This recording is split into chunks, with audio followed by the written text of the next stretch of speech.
Et bien, retour ici à Vincennes, on est tout près du box de Jacquara Dupont, qui est un petit peu une attraction dans cette course. Petit-fils de Jalba Dupont, il a débuté sa carrière en Suède. Il a rejoint depuis quelques semaines maintenant les box de Jean-Michel Bazir. Il sera déféré par Nicolas Bazir et puis déféré des 4 pieds pour la première fois de sa carrière.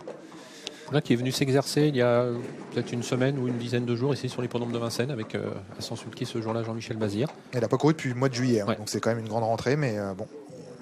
Grosses origines, hein, parce que vous avez parlé de sa grand-mère, Jalba Dupont, qui était une superbe jument.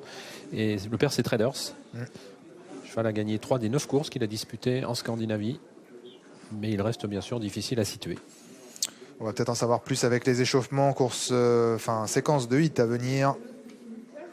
Avec donc Date del Ronco, le numéro 1, qui va évoluer déféré des 4 pieds. Il a déjà été déféré dans son pays, en Italie. Il a été 2 fois, oui, en Italie. Il débute en France, hein, ce fils de Varennes, qui reste difficile à situer. Il a couru d'assez petite catégorie chez lui. Il est plutôt abandonné. 3 victoires en 11 tentatives. Le numéro 2, c'est Giorgio de Vandel, qui a souvent couru corde à droite ces derniers temps et qui vient de s'imposer à Angers. S'est imposé au courage à Angers. Il n'aurait peut-être pas pu résister à Jaguar DMT si ce dernier avait pu trouver l'ouverture, mais en tout cas, il vient de signer la 2e victoire de sa carrière. Il débute à Vincennes. Plaqué devant et déféré des postérieurs pour la première fois. Le numéro 3, Juan d'Ocagne, un poulain qui a montré de la qualité en province, qui s'était déjà essayé à Vincennes ici en tout début d'année. Il reste sur une brillante victoire, hein, parce qu'il était très loin durant le premier tour. Il a du mal à trouver la bonne cadence. Il enchaîne avec Jewel de la Côte. Il a terminé 4e pour sa première sortie de l'année. C'est un concurrent qui a très peu couru corde à gauche, hein, puisqu'il n'a couru qu'une seule fois corde à gauche le 27 novembre. Il avait été disqualifié. Quelques lignes intéressantes, corde à droite néanmoins. J'y compte, un peu malchanceux l'autre jour sur plus court. Battu par l'un des favoris, l'un des poulains en vue auparavant d'assez peu, Jackson Boy. C'est une chance régulière. Oui, tout à fait. Il a tout aussi bien gagné, hein, vous l'avez dit, l'autre jour en trouvant l'ouverture un tout petit peu plus tôt. Géduisant vient d'effectuer sa rentrée après près de 2 mois d'absence, une rentrée qui était correcte. Où en est-il? C'est un peu la question. C'est ça. Parce que c'était un poulain qui a montré de la qualité, plutôt à droite d'ailleurs. On va voir s'il peut s'accommoder au parcours à main gauche, mais c'est un poulain qui est estimé par Charles Dreux. Numéro 7 et 8 se sont échauffés ensemble.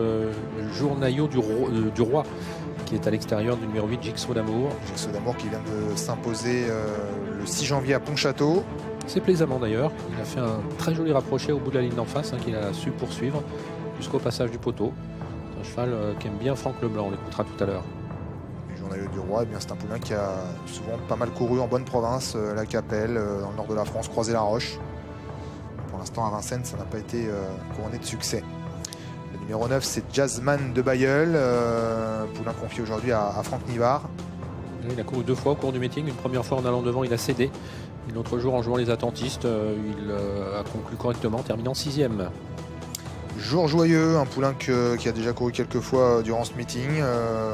Des petites places ces derniers temps. Oui, seulement 10e en dernier lieu pour ce qui était sa 4e sortie du meeting, mais une ligne droite qui avait été correcte, hein, qui s'était retrouvé par le jeu des différents relais assez loin, mais a regagné un petit peu de terrain pour finir. Jacquard de la Dive, c'est le numéro 11. Près de 60 contre 1 pour le poulain de Bertrand Le Belair. Il a couru 2 fois cet hiver sans trop de réussite. Après avoir gagné durant l'automne sur l'hippodrome de Laval, il vaut sans doute un petit peu mieux, hein, que ce qu'il a montré dernièrement. Le numéro 12, alors Jacquara Dupont, comment s'y prend-il? Il a l'air assez tonique, hein, assez volontaire. C'est une grande rentrée, hein, pour ses débuts en France. Et l'entraînement de Jean-Michel Bazir qui avait remporté cette course l'an dernier avec un Crésus d'Hippodjo qui depuis a fait son chemin.